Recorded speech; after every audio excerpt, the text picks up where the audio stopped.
So we're back again with New South Wales racing analyst Mark Roden. How are you, Mark? Very well, thanks, Mark. How are you? Very good. We're off provincial tomorrow for a Saturday meeting. So I guess somewhat the end of the spring carnival, especially from a metro point of view. How did you find the carnival in Sydney overall? Got better as it progressed. Started November quite well. October was up and down, but November started well. So yeah, certainly got better as it progressed, and we've still got a couple of $1 million races yet to come. So hopefully we can get something out of those. Yeah. And what have you thought of the scheduling and the race calendar itself? Because there are a few changes this year, but a lot of it seemed to work fairly well. It worked okay. I said before I was pretty keen. I'm pretty keen on the idea of Everest in Caulfield Cup Day. That's turned into just a real mega day of racing. And both on Channel 7 free to air, I think that's really important. That seemed to work really well. Golden Eagle less so, with the split free to air being one thing. And I thought the Golden Eagle sort of detracted from Derby Day rather than complemented it. I'm not exactly sure why that is apart from the TV, but I think that was the case. And now into the sort of uncharted territory, the new chapter of these provincial $1 million races.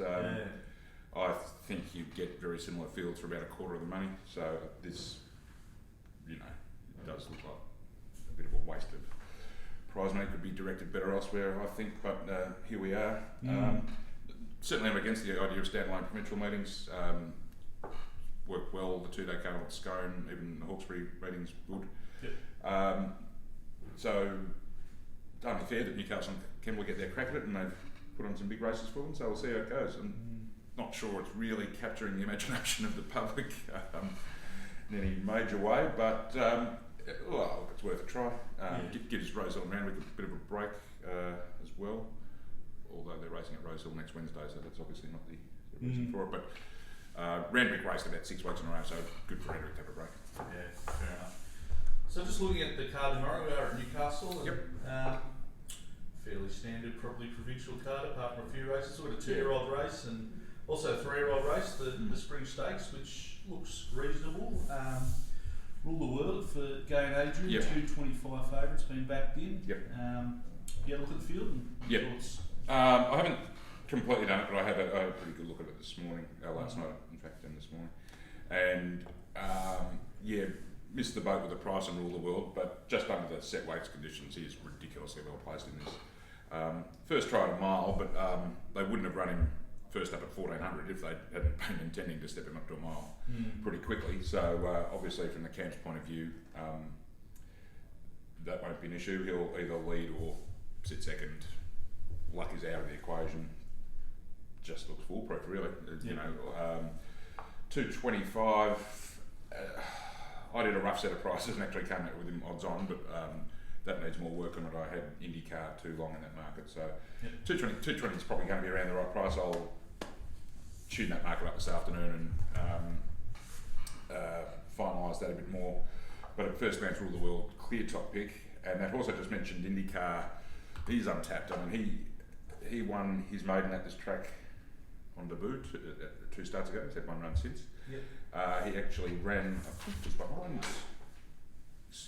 It was behind Rule the World. And he got back and met trouble in that same race. So looks like the 1600 will suit. Untapped potential. He does strike me like he's going to be one of these horses that breaks hearts. He gets back, needs either the speed or the luck in running to show his true ability. But I think he does have plenty of ability, so he's a definite chance. I was waiting for this horse, Don and Kim, to reappear. He's flying. He's unbeaten in 3 country runs. His prep flew at Goulburn last start over 14. No, it was over a mile, over 1600. He was entered in a race at Canterbury tonight, which they scratched him from, which class-wise was probably a better assignment, but he'd drawn a bit badly. It may have brought him unstuck there too, but I don't think this is his right race either. On level weights terms with, a 3-time city winner and Rule the World, just the horse is flying. I can see what they're throwing in the deep end a bit, but I don't think this is his race. And there's quite a few horses in the same boat there that are going all right you know, in restricted company like Convinced, Just Society, Asiago back from Melbourne, Bright Rubik, yeah. But the thing that really handicaps all of them is the weight scale. They're really up against it, either on the same weight as Rule of the World or getting 2 kilos if they're fillies. So yeah, it's just not enough. And yeah, the one that can beat him is IndyCar. Yeah, sure. What about Cavelmo? The Waller thing, yeah. Derby Yeah, in the Carbon Club, that's right. I wasn't wrapped in its maiden win at Wyong before that, but obviously he obviously has upside. Don't think Bowman would be taking the ride if it had no hope whatsoever. The 1600 metre 3-year-old races, you know, you're dealing with horses with upside, so that can be a bit hard to measure. You've got to do a bit of projecting with them, but I'd rather be with a foolproof one at this stage. And I do think IndyCar's got more upside than Cavelmo does.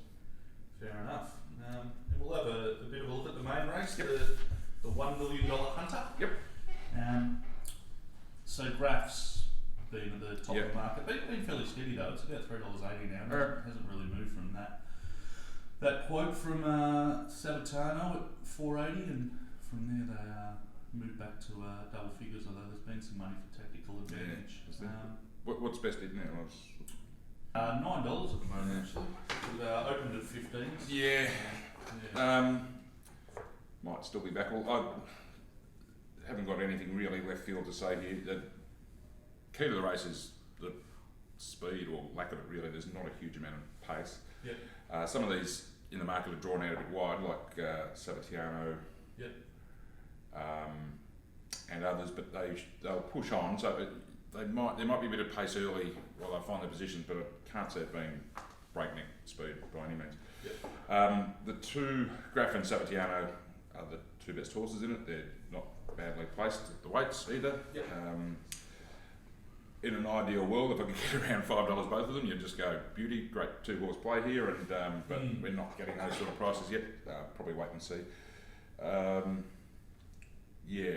In an ideal world, I'd like to back both, and I'm fairly confident to collect. As it stands, it might have a small bet on tactical advantage. The double figures would have been nice. Yep. I think he's drawn a bit wide too. I think he won't be pressing on. He'll be going back. Does get Nash though. Newcastle suit.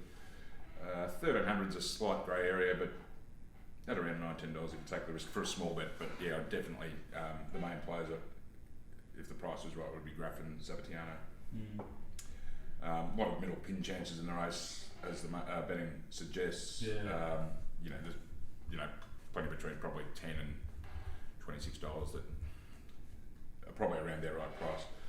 It's led by the old warrior, Luramate. Yeah, I mean he was really good in the weight for age race behind Pirata last time, but he's drawn wide. I suppose he will push on and try and find a spot. Got Bowman on replacing Aaron Bullock, which is a pretty good jockey change. He's giving Graf 2.5 kilos, giving Sabatano 4 kilos, and at this stage of his career, he's not a better horse than them. He's got the 59.5 because of the great record he's put together over many years. There's no way he should be giving. If it was a totally fair handicap, he wouldn't be giving Graf weight. Put it that way. So at 59.5, it's not enough on its own to stop him, but comparatively speaking, with a horse like Graf, it's a negative. And I think he's around $10. He might run a place, but I wouldn't take him. I think that's too short. It's all about the favourite. And the two of them. And I think Graf's shorter than Sabatano because it maps better. Sabatano's going to have to do some work at some stage from out there. I think if they'd both drawn well, they'd be close together. But they are the two. A horse like Sir Plush could stuff the map up a bit. He's dropping back from 1400 to 1300. Yeah. He actually went out. He won the Wyong Cup over 2100, so they really extended him out distance-wise last prep. But he is a horse that, at his best, runs along on races on pace. So he's drawn 3, I think. Yeah, Robbie Dolan. Oh no, that's John. He's drawn 7. Andrew Atkins. I wouldn't be surprised if he pushed up though and just made life a little bit difficult for some of those chances drawn out wide. Invincible Gem will be pushing on as well from middle of the wide gate. Yeah, so that's the issue for Savatiano. Yep. But it was Craig Lynn's road at Caulfield, was it, where he just went put us straight up on the speed and really dominated them. Assuming McDonald rides with the same intent, she probably gets a good spot and be hard to beat. Yeah. And we should touch on too, we're also back at Canterbury tonight for the first Friday night meeting of the season. Been a happy hunting ground for you in the past? Traditionally, yes, very happy hunting ground. One of my favourite tracks to bet on. But in the last year, 18 months, something's changed there. I don't know if it's drainage or what, but it's become a very inside favouring track, no matter what the rail position. And it won't be the case tonight, but whenever it's wet, it actually exacerbates. It gets worse, which is the exact opposite of what it used to be like. It used to be easier to make ground or run on wide when it was wet. It's become a real up the inside sort of track Canterbury now, which is probably my least favourite buyers to deal with because one mistake from a jockey or missing the start, your map's completely on its head. And on a fairer track that might not be the end of the story, but it can be on a track when it's playing up the inside. And also you get those instances where jockeys ride for the pattern and you get 4 or 5 of them trying to lead, and then some random horse runs on from out the back, and it's very difficult to predict. That said, at least we know what we're dealing with 9 times out of 10 there, so that's a plus. Okay. Yeah, and in terms of sort of your picks for the night, there was, I think you were saying one in race 6? Yeah, this would be my best for tonight. I think they win, lose or draw. I think they got their first price of this wrong. It's number 9, race 6, number 9, Dorothea Oz. I think it went up 480 most places, but just over the last 24 hours or so, that's been chipped away. I think it's still a very backable price at around 340-ish. She absolutely flew. She's come back a better horse this prep. She at Hawkesbury the other week. Absolutely dominant performance in good time and sectionals from the front. So she's the right style of horse for a track like this. She is up in class, and I do think there'll be a bit more competition for those forward spots in this field tonight. So that's something she's going to have to overcome. And she is second up with the first up pick. These are negatives, but the fact is, if she goes anywhere near that level that she produced at Hawkesbury, she'll win. So even though she's favoured, 340 is a very acceptable price to find out. There's no such thing as a certainty. She could fold up under the pressure, but I think at that price we've got to, if she goes straight to the front and dominates them, she could blow them away. So I think we have to take the risk at that price. Good stuff. So a couple of meetings over the next 24 hours. And looks like a few betting plays. So look forward to it. And good luck tonight and tomorrow. Yeah, thanks very much. We'll chat next week. Okay.